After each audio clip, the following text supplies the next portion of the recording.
আসসালামু আলাইকুম, সবাইকে স্বাগতম জানিয়ে শুরু করছি আমার আজকের রেসিপি চিংড়ি মাছ ভুনা।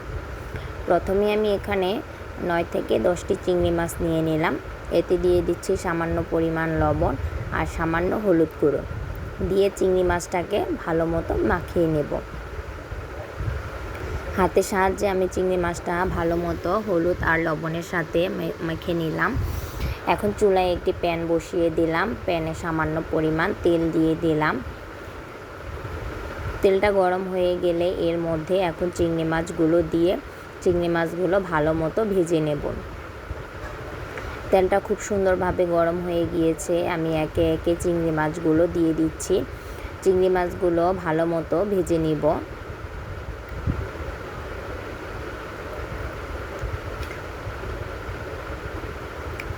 এক পাশ হয়ে যাওয়ার পর আমি এটি উল্টে দিচ্ছি।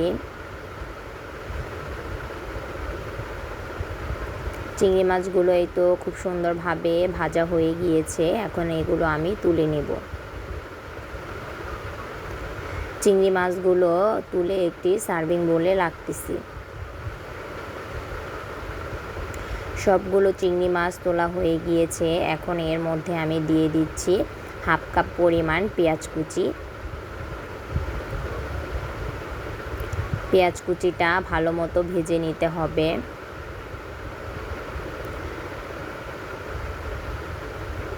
এখন এতে আমি দিয়ে দিচ্ছি স্বাদমতো লবণ। দিয়ে দেব হাফ টেবিল চামচ আদা বাটা ও হাফ টেবিল চামচ রসুন বাটা দিয়ে ভালো মতো আদা রসুন বাটাটা ভেজে নিতে হবে, যেন এর কাঁচা গন্ধটা না থাকে। এখন এতে দিয়ে দিচ্ছি 1 চা চামচ হলুদ গুঁড়ো, দিয়ে দিচ্ছি 1 চা চামচ মরিচ গুঁড়ো। আপনারা আপনাদের পছন্দ অনুযায়ী মরিচের গুঁড়ো কম বা বেশি দিতে পারেন। দিয়ে দিচ্ছি 1 চা চামচ জিরে গুঁড়ো।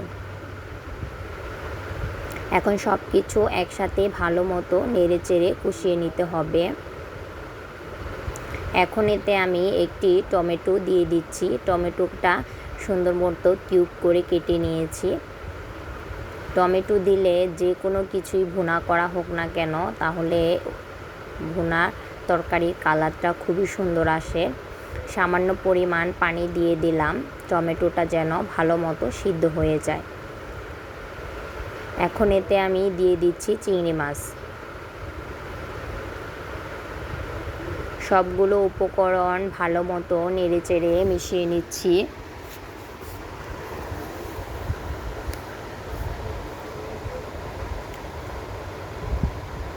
এই তো উপরে যখন এরকম তেল ভেসে উঠবে, তখন বুঝতে পারবেন যে মশলা এবং চিংড়ি মাছটা ভালো মতো কষানো হয়ে গিয়েছে।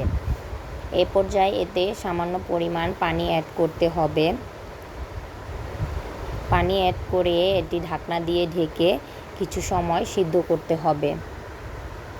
চিংড়ি মাছ রান্না করার সময় অবশ্যই খেয়াল রাখবেন যেন চিংড়ি মাছটা বেশি সিদ্ধ হয়ে না যায়, তাহলে মাছটা শক্ত হয়ে যায়।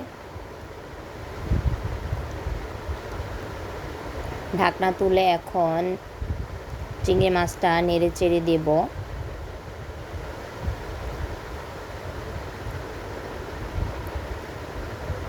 এখন এতে আমি কাঁচামরিচ দিয়ে দিচ্ছি। কাঁচামরিচ অ্যাড করলে এর ফ্লেভারটা খুবই সুন্দর আসে। পুনরায় ঢাকনা দিয়ে ঢেকে কিছু সময়ে সিদ্ধ করে নেব।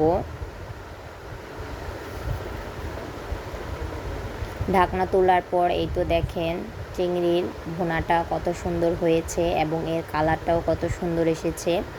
এখন আমি এটা গরম গরম পরিবেশন করব।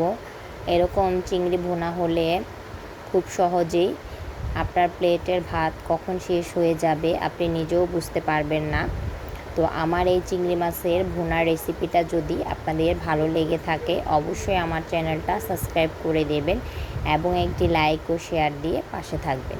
সবাই ভালো থাকবেন, সুস্থ থাকবেন। আল্লাহ হাফিজ।